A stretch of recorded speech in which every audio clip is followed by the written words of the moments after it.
Hey, welcome back to Married&unfiltered. I'm Kia. And I'm Ramone. And today we're going to talk about co-parenting, or Ramone's experience is co-parenting, and me being married to somebody who has to. And we're going to use Insecure, created by Issa Rae's most recent episode, Pressure Okay.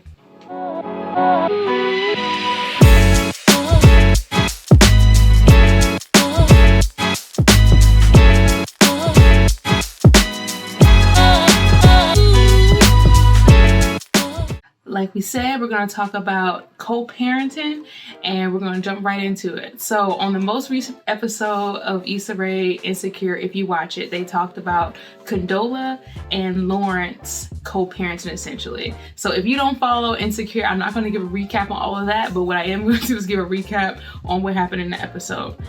Condola and Lawrence are no longer together. Lawrence lives in San Francisco while Condola lives in LA, and now they're trying to co-parent. They had I would say a casual relationship. I wouldn't call it official, and they end up having a baby together, or they're having a baby together. And now you're seeing them working through co-parenting as two people on two separate accords, basically. So the reason why we want to use this is when I saw this episode, it instantly made me think about Ramone's co-parenting situation and kind of what he deals with, and some of the similar things I saw in the episode I have seen obviously in real life. So I told him, hey, you really need to watch this episode. I really think we need to do an episode about this and then tie our experiences to it. So this is going to be that one topic that I think is probably most sensitive, if you've seen our previous episodes, most sensitive to Ramone, and probably that piece that's always a difficult spot for me, being a stepmother to some extent. So let's go ahead and jump into it. Now I'm gonna say, if you haven't seen that episode and you're in a co-parenting situation, I had a lot of feelings going through it when I watched it. I'm just like, yep. And I'm not gonna lie, I am 100% on the guy's side. Because I'm dealing with it from that perspective. So that's my disclaimer. Okay? Uh-huh. That's my disclaimer. All right, so let's go ahead and jump into it. So the first thing that we saw in this whole episode is basically there's an issue with co-parenting, point blank, period. Between Condola and Lawrence, if you've seen the previous episodes, they had a little bit of relationship. I would say it was probably no more than 6 months. So first of all, they barely know each other. And then on top of all of that, Lawrence kind of basically cheated on Condola to get back with Issa. So there might be some trust issues as well that Condola is feeling, or even maybe jealousy to some extent with Lawrence. So I think their slate started off pretty bad, and now there's a baby in the mix of all of this. So there's already friction. Background baggage. Yeah, there's a lot of friction on top of all of that. So it's not like coming into this situation easy breezy. So The first biggest issue, like we said, is the co-parenting. They are not co-parenting at all. Unfortunately, I would say that Condola is almost running it as a dictatorship, and Lawrence at this point has no say so. I'm going to let you. He's a silent minority. I'm going to let you take, add some color to that. But all right. So, like Kia said, it's all of that, and it's in a situation where he has no control, he has no say, he has no input on how anything goes. And it's clear that Condola is the person that's in control of the situation, and he's in an uphill battle to try to figure out where he fits in and what's his place. And throughout the episode, you see him trying to figure out, what's the right thing to do. Meanwhile, living a single life without a child and longing to have. So how would you say that compares to you very specifically in this situation? Very specifically, it was a moment where he was looking at the crib that he had bought and put together. And I remember, like, when I bought a whole house, just hoping that my son was going to be living with, he'll just have a weekend with me from time to time, and he would see, Dad got this stuff together, and imagining, I can imagine my son just running through the house or just enjoying himself and me enjoying him. And seeing him just look at that crib, and I can see him imagining his kid just, and him building that bond that he probably, he's longing for, but doesn't really see it happening anytime in the near future. And that's exactly the situation that I have found myself in. Is that one of the only pieces? Because I feel like there was it's so much. No, like, that's a good saying, like a good piece. But I think there's it's so much. I can go on and on and on and on. Like the other one was, there was a scene where, you know, he had flew, you know, to come see his son, and he had him in his hands. Lawrence had him in his hands for like 0.25 seconds, and then she changed her mind and she took him out of his hands, and I vividly remember going through that process of coming all the way to go see my son, taking a long flight, spending the money for it, and having that moment with him, had him in my arms, laying on my chest, and I'm like, yeah, this feels right, only to have the Hulk come and just snatch the baby out of my arms, and I had no say. I was like, he's good, and she's like, I got him, and I like, how do you fight back and say, no, I got it, without being disrespectful, of not being put out the house? And so, like, I'm instantaneously in a disadvantage. And like I said, it was multiple points, but I see myself in that role. Yeah, I was like, that goes back to like kind of the whole topic of this is like kind of that dictatorship. When do you say something like, hey, I want more? Or is it the other side of the woman? Is it okay for the woman to be the dictatorship? I kind of want to hear what people have to say too about this, because please sound off in the comments. I'm very curious, because I've always seen it before I met Ramone, kind of on the woman's side and what women have to deal with. But being with Ramone and him having a child, I definitely see a lot of things that I'm surprised by. I'll leave it at that. Kind of what Lauren said, and what I also do feel like Ramone is going through or goes through, is that he's trying, but he may not have it perfect. He may not have it right. But how do you come together to find some type of middle ground? And I think that's where Condola, and there may be some other people out there who they can't find this middle ground. I mean, is there a bitterness? Is there you being upset? What do you do to do what's right for the child? I mean, are you doing it purposely just because you hate the man? Like, I don't know. And like in the show, they also don't really make that part that clear either. That is she doing it because she is bitter, like I talked about in the beginning, maybe the situation, she's upset, she's frustrated with him, she just doesn't think he's a good father. I mean, he didn't quite show that, so I don't think that that's the case. But what could it be for women to turn to this thought of kind of dictating the relationship with the child? So of course you are the mom, you are that child's apple of it. I get it now because I have a child, but is that really the right way to go about doing things when you guys both have a child together? And when you end up alienating the other party, I don't think that's ever a good idea, unless that person is like, I don't know, real sketchy or something. If your man is on the up and up, and you know he is a good person, maybe not perfect, not perfect, no one's perfect, but he's a good person, like I don't understand why in this situation, and baby mothers just have a tendency to alienate and push the dad away and make him feel as if everything he does is wrong. Even when I'm trying, I'm wrong, because it's not built to or set to your standard. And you don't even communicate to me what your standard is, so that maybe I can try. Mm-hmm. But then even when I have a different way of thinking about something or a different process, my process is wrong because it's not yours. So I want to be engaged and I want to be, involved in what's happening, but I have no input. And then I'm back at square one, just trying to figure out what lane do you want me to drive in.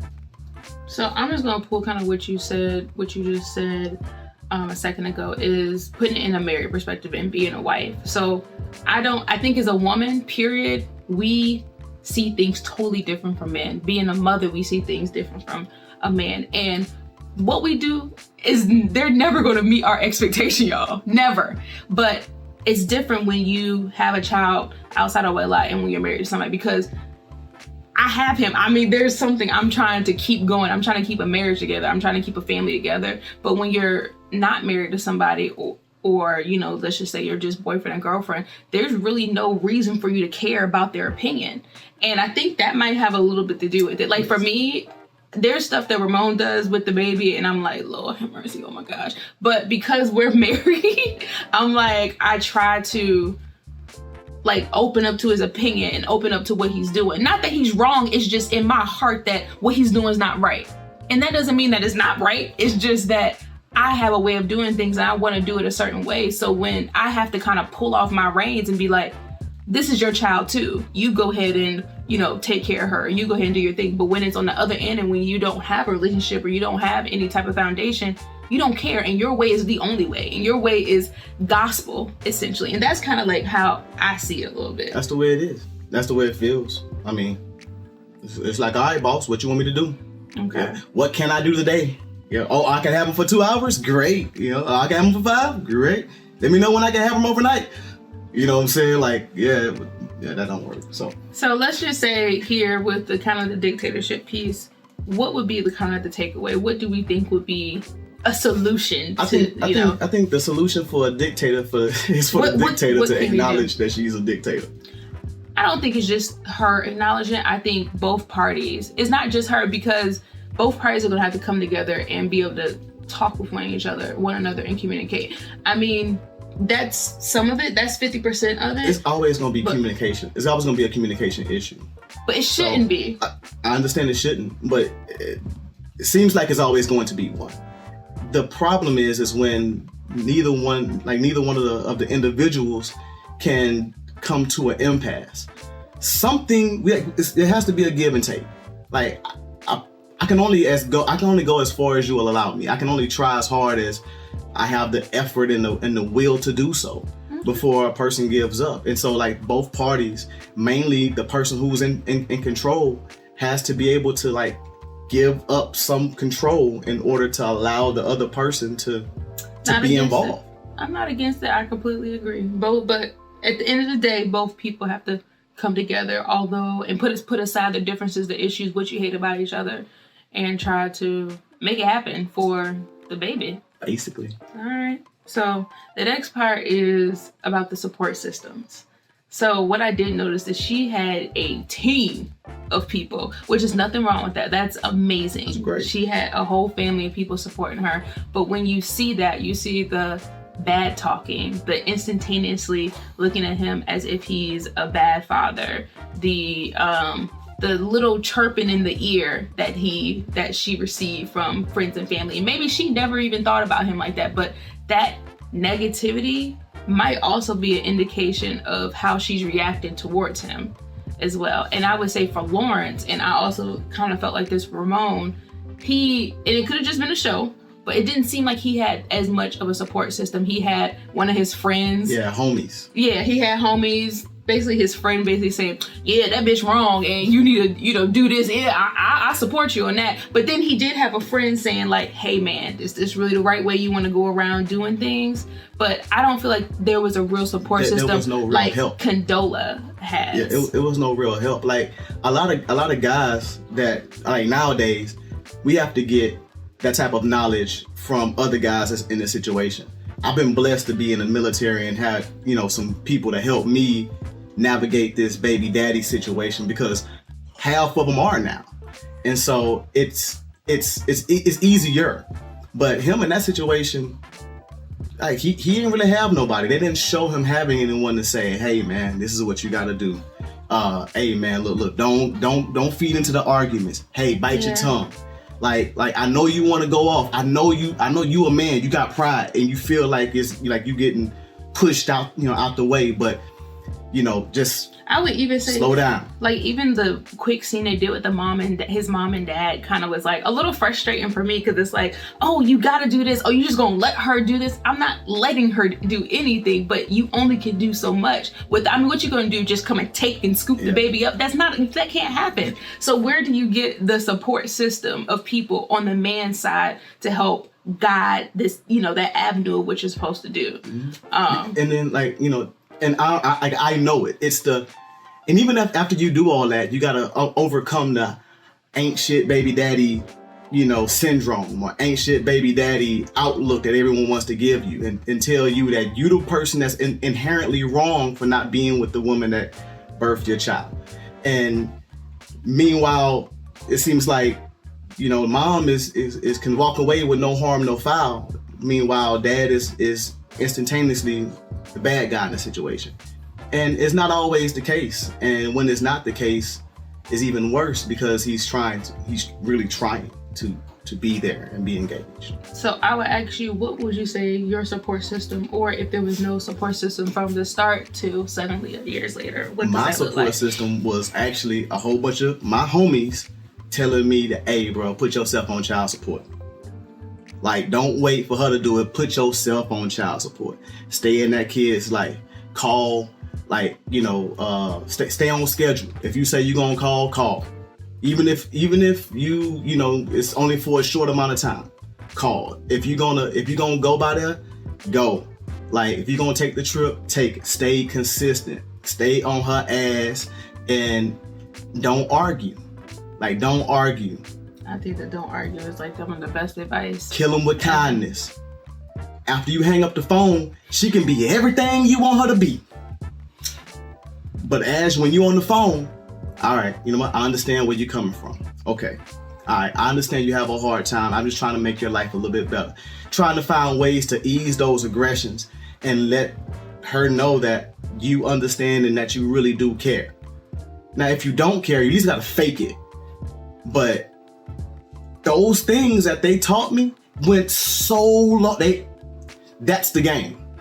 That's the game. And going to court and all that stuff, all that vitriol that comes after that, it will subside. And they told me, hey, yep, you're going to be all the assholes and everything else. But if you just keep on, that's going to go out the window. Pay your child support. Don't miss any payments. Be consistent. And that's what I did. That's what I've been doing. And I'm not going to lie, things have gotten a whole lot. I don't even argue no more. Like, and even when it tries to happen, because I don't initiate them, I'm just like, I'm not going to do this with you, and I will talk to you later. And I hang up the phone. And if she's still talking, I'm like, hey, I'm trying to hang up the phone now. Okay, I don't want to hang up on you. All right, I'm pressing the button.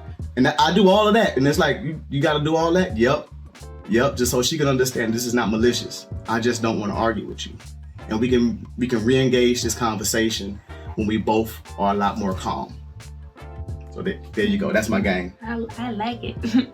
So the last thing would just be like, what should we tell Lawrence to do in this situation? We saw it's a 28-minute episode, y'all. So not much was given, and it very ended in a huge argument with him saying, I'm going to do whatever I can do to have my child. So how should this really be handled, or how should Lawrence handle it? So what should Lawrence do? What I just said. Go to court. Put yourself on child support.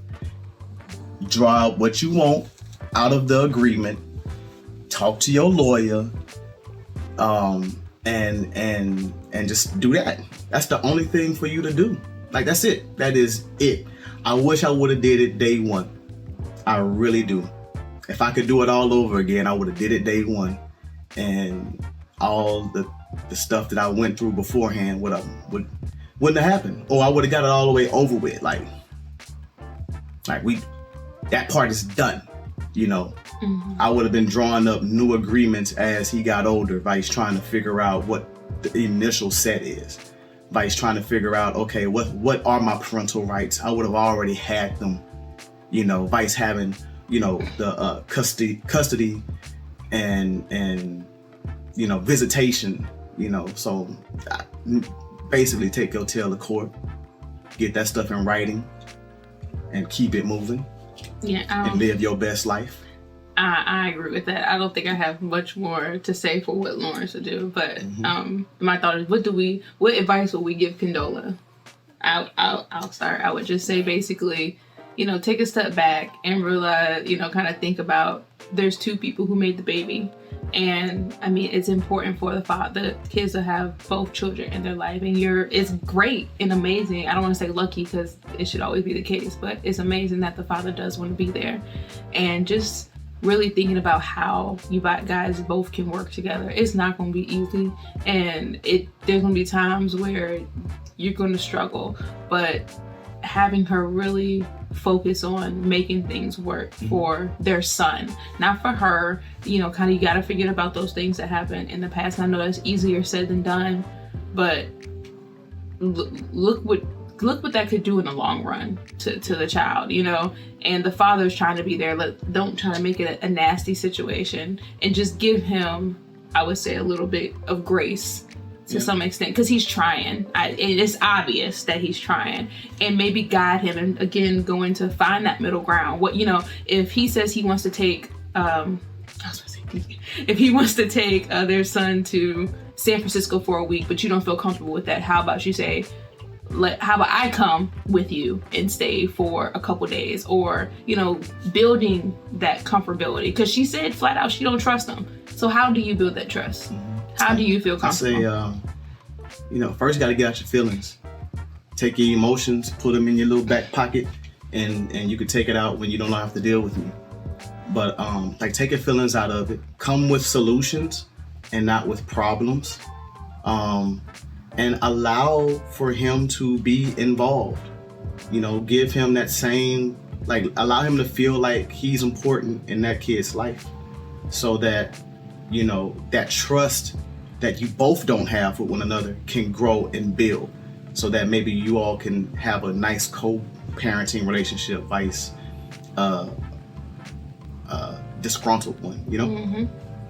Okay, I agree with that. So I would say that really wraps up what we wanted to discuss today on Married Unfiltered. We wanted to take that time. We know this is a very sensitive topic for us all, but I think this is just probably a high-level jump start. I do want to throw a few more plugs in. Oh, go ahead. So there was one part where she said, okay, we'll see, or we could talk about it later. Those are trigger words to me, that those things are never going to happen. I know, because I've heard it thousands of times. We could talk about it later, or okay, we'll see, and we never see. And when I try to bring it up later, it doesn't happen. So, you know, those things, all those mechanisms are control issues and control complexes that, how do you, like, as fathers, it's hard for us to overcome and try to maneuver through. So I find myself just being submissive to whatever your needs and demands are. Meanwhile, I don't feel like you acknowledge the effort that I'm putting in. Next thing is, like, don't fault me for being single. If, you know, or if I moved on, don't fault me for moving on. And I understand, like, you got the kid, we got it. You got the kid 24/7, and you're doing all the heavy lifting and the hard work. And I just come through like Superman, and I'm the good guy. And I understand that. But allow me to take the load off sometimes, so that you can have some time to relax and enjoy yourself. And I don't want to be the good guy all the time, but if you put me in a situation where that's the only job I have, then that's what I'll do. And I think the last thing is the feeling that no matter what I do, it's never good enough. I'm always trying, and it's never good enough. And I try as hard as I can. However, I'm never, like Kia said earlier, I'm never gonna be to your standard. But please just see that I'm better than what I was before. And if you just talk to me with some respect, I can be even better than that. And I won't have all that animosity towards you. So those are my final plugs that I just must put out there. Yeah, my bad. I won't try to rap. I didn't know you had those last three things at the end. You know what I'm saying? I just had a few, because, you know, I'm a good father. Yeah. I love my child. Children. I love my children. Don't forget, you got two. I'm a girl dad. But for real. And a boy dad. He's a dad. I'm a dad. But for real, we wanted to kind of take this time out to really, when I saw the episode, I thought this would be a good time to really talk about this situation, how it relates very much to our situation, more specifically Ramone's situation. I want to say, like, I say it time and time again, but I love this woman, man. Like, she allows me to be a father. Like, you know, yeah, I don't always do what she want me to do with the baby. I get it, you know. Sometimes I just want to do stuff my way. I got it, you know. But she allows me to be a father. She don't, like, be biting my head off all the time and telling me what I should and shouldn't be doing. Like, she'll give me little, you know, tidbits of here and there of what she's learned or read from something, and I'll be like, all right, cool. But I never feel like my baby is being taken away from me. I never feel like I don't have this bond with her. Let me just say, it takes a lot out of me to be like, oh yeah, he can do it. So don't think we're just married and I'm just like, do whatever you want. It's not an easy thing, and I understand how women have that issue of letting go and being okay with it. I know he ain't gonna hurt his child, I know, but it's this mindset that what I do is right, and what you gotta do it my way because I know it's right. And it probably necessarily isn't right, because but seriously, I'm not gonna say us as women, but I'm gonna say as myself, what I had to do was let go. And I prepared myself before the baby even came here, knowing how I am as a person. I had to let go a little bit and tie those reins off and be able to let him do things, because I knew he was coming from a situation where he didn't have the opportunity to really parent or be a dad the way he wanted to be. So I'm like, hey, all right, here she go, or take her, she fed, like, here, do your thing, and let him have his time with his daughter, and not make him feel like he's not doing what he's supposed to do, and really cheerlead him into his dad skills. I mean, he is a great dad. He probably is a better parent than I thought I would be, but he's doing an amazing job. We're doing an amazing job, I would say. But at the end of the day, we got to get out our feelings, women, and just really be okay with that partner you chose. And even if you ain't really choose them, you know what I mean? You gotta be okay with it, because now you got the baby by that person. You gotta, long as they're not harming or anything to your child, hey, that's their father. Yep. That's that. All right, so let's wrap it up. Don't forget to like, subscribe, and check us out on Facebook, Instagram, Twitter, and YouTube, and we'll TikTok. You know what I'm saying? Oh, we can do shit, little TikTokers. The TikTokies. Okay. Well, in that case, we'll see you next time. All right, guys. This Married Unfiltered. And we like to keep it that way.